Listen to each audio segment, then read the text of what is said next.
Selaku guru agama fase 9, pertama-tama marilah kita panjatkan puja dan puji syukur atas kehadirat Allah Subhanahu wa taala sehingga kita masih bisa untuk bertemu dalam tag video ini. Tak lupa selawat serta salam kita curahkan kepada baginda Nabi besar Nabi Muhammad SAW yang kelak kita tunggu syafaatnya di yaumil akhir nanti. Berdirinya saya di sini, saya akan menyampaikan materi presentasi yang berjudul menghindari akhlak mazmumah dan membiasakan akhlak mahmudah.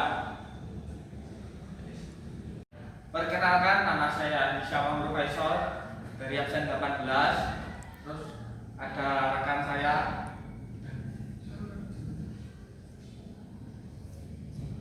ada Delia Putri P absen 2, ada Justa Gaza RS absen 12, ada Vivi Fiona Tribuspita absen 16, ada Mutia Azhara P absen 24, ada Rifki Aki Fairuz ada nomor absen 31, dan ada Zulfa Uzi Hidayati absen 36.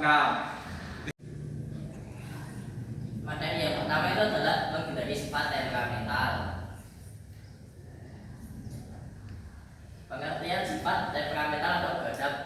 Temperamental atau sifat mudah marah dalam bahasa Arab berasal dari kata gadap, dari kata gadibah yang ibu gadaban.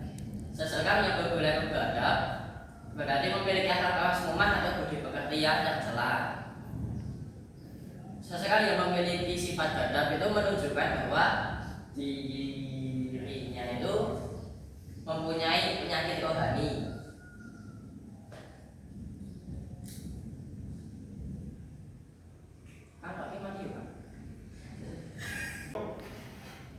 Selanjutnya adalah penyebab sifat temperamental atau gadap. Jadi sifat temperamental atau gadap ini dibagi menjadi dua, yaitu faktor fisik dan faktor psikis atau rohani. Nah, yang pertama itu ada faktor fisik. Yang pertama ada kelelahan yang berlebihan. Kenapa kelelahan berlebihan termasuk dalam penyebab sifat temperamental? Karena jika seseorang itu lelah, maka dia tidak memiliki energi untuk mengontrol keamarahnya. Yang kedua itu ada kekurangan zat tertentu dalam tubuh, dan yang ketiga itu ada reaksi hormon. Kenapa reaksi hormon itu termasuk? Karena jika suatu hormon itu melonjak secara tiba-tiba, itu akan membuat atau mengganggu temperamental dari seseorang. Yang kedua itu ada faktor psikis atau rohaniah. Yang pertama itu ujub atau bangga diri. Yang kedua itu perdebatan atau perselisihan. Yang ketiga itu senda gurau yang berlebihan. Nomor 4 ucapan yang kecil dan tidak sopan. Nomor 5 sikap permusuhan kepada orang lain.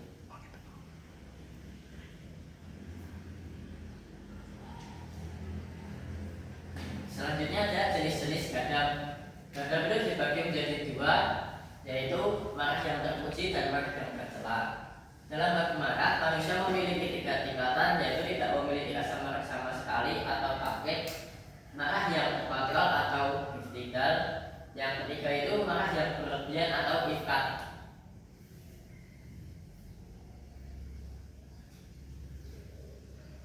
Selanjutnya ada cara-cara menghindari sifat temperamental atau gadap.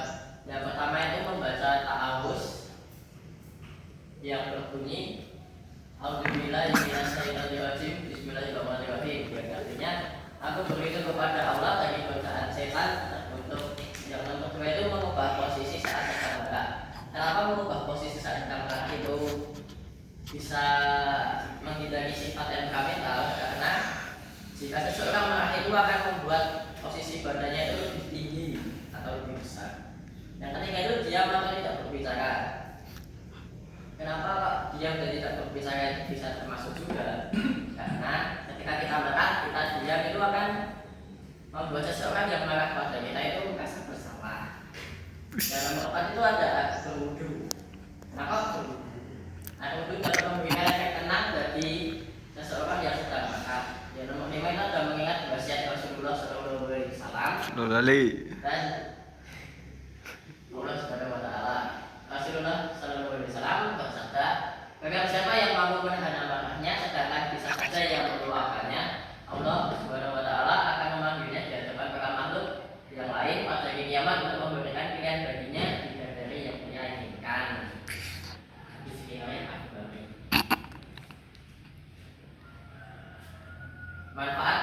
sifat temperamental atau beragam itu banyak sekali. Nomor satu itu ada menghindari kebencian dan permusuhan. Orang yang sangat emosi akan berpotensi menimbulkan tindakan dan agresif. Dan nomor dua itu membawa kebahagiaan.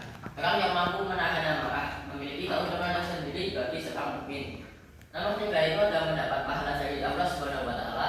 Seseorang yang mampu mengendalikan amarah sebagaimana yang tertulis dalam Quran surat Al-Imran. Yang tadi dan berjika kamu mencari ampunan dari Tuhanmu dan mendapat surga yang luas seluas langit dan bumi yang disediakan bagi orang-orang yang beriman.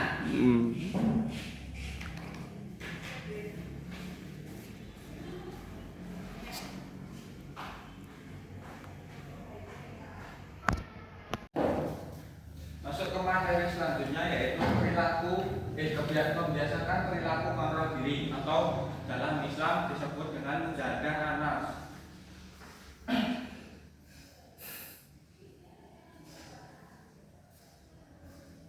Pengertian mujahadah anas atau kontrol diri.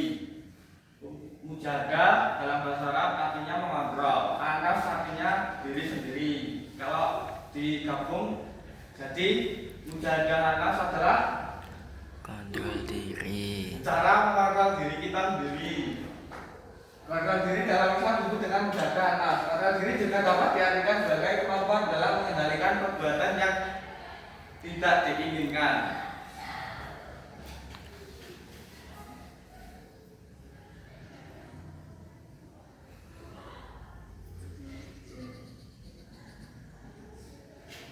Ini ada cara-cara untuk mengontrol diri kita sendiri. Yang pertama, dengan cara mengendalikan lisan. Keselamatan manusia bergantung pada apa yang diucapkannya, yaitu disabdakan oleh Rasulullah SAW dalam hadis riwayat berikut. An Nabi Hurairah radhiyallahu anhu anna Rasulullah sallallahu alaihi wasallam qala man kana yu'minu billahi wal yawmil akhir fayaqul khairan aw liyasmut. Artinya dari Abu Hurairah radhiyallahu anhu, sesungguhnya Rasulullah sallallahu alaihi wasallam bersabda, barang siapa yang beriman kepada Allah dan hari akhir, hendaklah yang berkata yang baik atau lebih baik diam. Hadis ini dimaksudkan jika kita tidak bisa untuk mengucapkan yang baik-baik atau yang bermanfaat, lebih baik kita diam. Terus yang kedua yaitu dengan menjaga mengendalikan nafsu seksual. Hasrat seksual merupakan salah satu kebutuhan biologis manusia. Berfirman sebagai berikut: wala taqrabu zina innahu kana fahisha wa sa'a sabila, yang artinya dan janganlah kamu mendekati zina karena zina itu adalah sungguh suatu perbuatan yang keji dan suatu jalan yang buruk. Quran surat Al-Isra ayat 17. Surat tersebut, ayat tersebut bermaksud jika kamu mendekati zina berarti kamu memilih jalan yang buruk, dan jalan yang buruk itu biasanya langsung dimasukkan ke neraka jahanamnya Allah. Terus hadis tersebut juga merintahkan kita untuk menjaga nafsu seksual kita. Jadi agar tidak gampangnya tidak gampang terkena penyakit lah, penyakit dalam diri, terus penyakit kelamin itu juga bisa dihindari jika menghindari nafsu hasrat seksual. Yang nomor tiga, mengendalikan nafsu makan dan minum. Wa kulu mimma razaqakumullahu halalan thayyiban wattaqullaha alladzi antum bihil mu'minun. Quran surah Al-Maidah ayat 88. Yang artinya, dan makanlah dari apa yang telah diberikan Allah kepadamu sebagai rezeki yang halal dan baik, dan bertakwalah kepada Allah yang kamu beriman kepadanya. Yang dimaksud dalam surat tersebut yaitu makan yang halal dan baik. Jadi jangan sampai minum minuman keras terus makan yang haram, itu jangan ya. nanti mudaratnya pada diri kita sendiri, tidak oleh menuhi. Terus yang nomor 4 ada mengendalikan emosi. Wala tahinu wala tahzanu wa antumul a'launa in kuntum mu'minin. Yang artinya, dan janganlah kamu merasa lemah dan jangan pula bersedih hati, sebab kamu paling tinggi derajatnya jika kamu orang beriman. Jadi mengendalikan emosi di sini jangan suka marah-marah, emosinya dikontrol. Jadi jangan nggak berusaha nggak bersini kabel-kabel ditahan terus kurang bebas. Terus di sini ada manfaat dan hikmah kontrol diri. Di sini ada manfaatnya untuk mengendalikan nafsu, kontrol diri pada diri kita sendiri. Pengendalian diri adalah salah satu perilaku yang terpuji yang harus dimiliki oleh seorang muslim.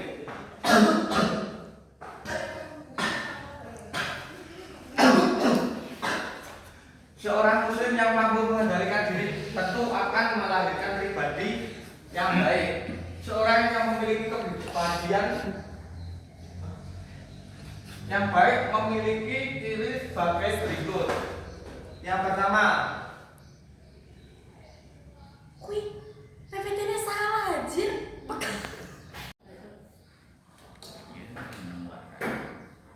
manfaat dan hikmah kontrol diri. Pengendalian diri adalah salah satu perilaku terpuji yang harus dimiliki oleh seorang muslim. Seseorang muslim yang mampu mengendalikan diri tentu akan melahirkan kepribadian yang baik dan dekat dengan Allah.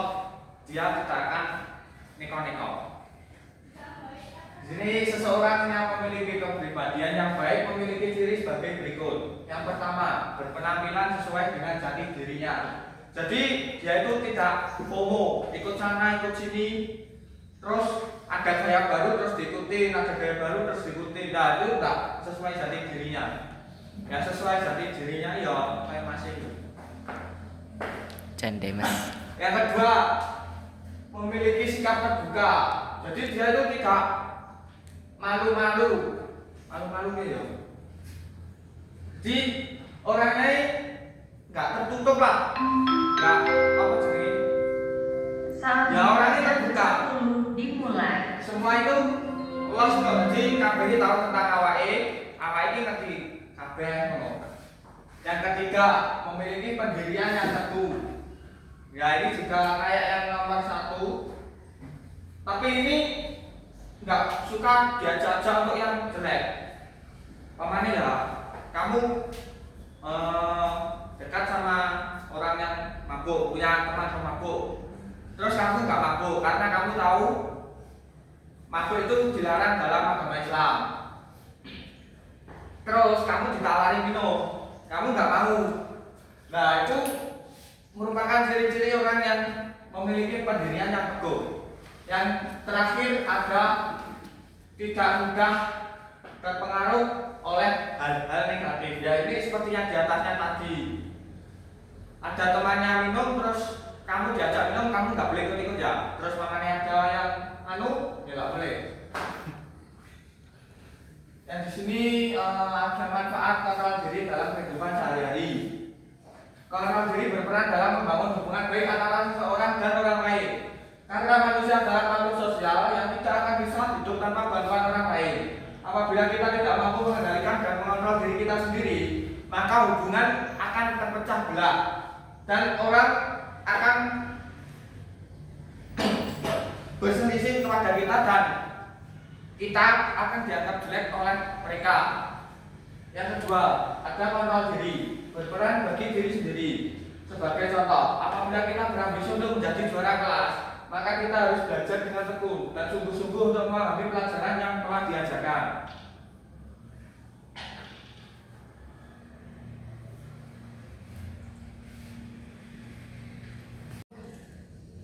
Selanjutnya yaitu materi membiasakan perilaku berani membela kebenaran.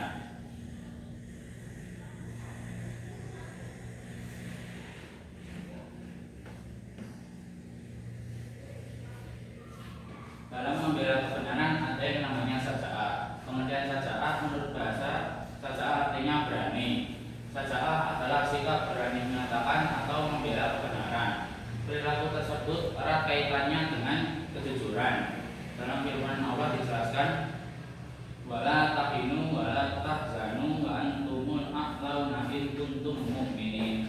Artinya, dan janganlah kamu merasa lemah, dan jangan pula bersedih hati, sebab kamu paling tinggi derajatnya jika kamu orang beriman. Quran surat Al-Imran ayat 139. Implementasi sikap berani membela kebenaran dalam kehidupan, yaitu ada satu, berani menghadapi musuh di medan pertempuran. Ya, kalau begini contohnya ya, kalau perang tidak perlu takut mati karena untuk membela kebenaran. Yaitu yang kedua ada berani mengatakan kebenaran. Ya, kayak gini contohnya harus jujur kepada orang tua. Contoh, kita menghilangkan barang orang tua kita, maka kita harus jujur kepada orang tua kalau kita sudah menghilangkan barang mereka. Yang ketiga, berani menyimpan dan menjaga rahasia. Terus yang keempat, memiliki daya tahan tubuh yang kuat. Terus yang kelima, mampu mengendalikan hawa nafsu. Ketika ada seseorang yang mencoba menggoda kita untuk melakukan hal-hal yang haram, maka kita harus bisa mengendalikan hawa nafsu, karena hawa nafsu itu adalah hal yang buruk. Yaitu yang keenam ada berani mengakui kesalahan. Contohnya ya, seperti tadi, ketika kita tidak sengaja menghilangkan barang orang tua, maka kita harus berani mengakui kesalahan kita kepada orang tua. Terus yang ketujuh, berani objektif menilai diri sendiri.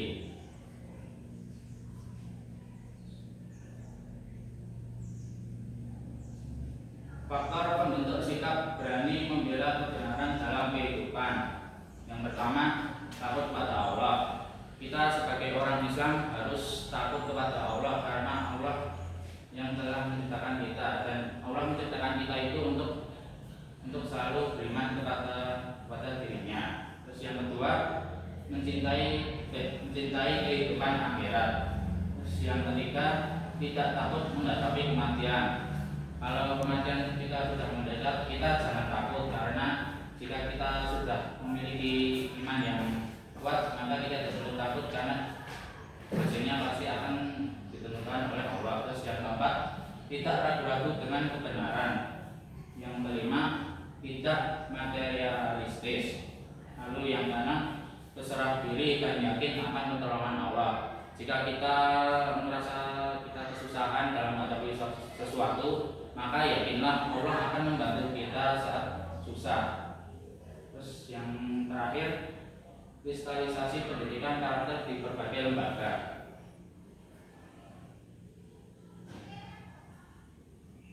Manfaat sikap berani membela kebenaran dalam kehidupan. Yang pertama, manfaat bagi diri sendiri, yaitu yang pertama, melatih kepercayaan diri. Jadi ketika kita sudah jujur kepada orang lain, maka kita tidak perlu takut lagi kepada mereka, karena kita sudah jujur dan sudah menjadi lebih percaya diri. Yang kedua, menjadi teladan bagi orang lain. Nah, ketika kita sudah jujur membela kebenaran, maka kita akan menjadi teladan yang baik bagi orang lain. Yang ketiga, mencegah ketidakadilan. Yang kedua, manfaat bagi keluarga. Pertama, meningkatkan rasa aman dan nyaman. Ketika kita berani membela kebenaran dalam keluarga, maka kita akan merasa aman dan nyaman, karena keluarga tidak akan membenci kita. Terus yang kedua, membangun keluarga yang berintegritas. Lalu yang ketiga, menghindarkan keluarga dari masalah hukum dan sosial. Terus manfaat bagi agama, bangsa, dan negara. Yang pertama, meningkatkan rasa persaudaraan antar umat beragama. Kalau kita berani membela kebenaran untuk agama kita, maka kita akan mendapatkan persaudaraan antar umat beragama. Terus yang kedua, meningkatkan kepercayaan rakyat terhadap pemerintah. Terus yang ketiga, mencegah perpecahan dan konflik.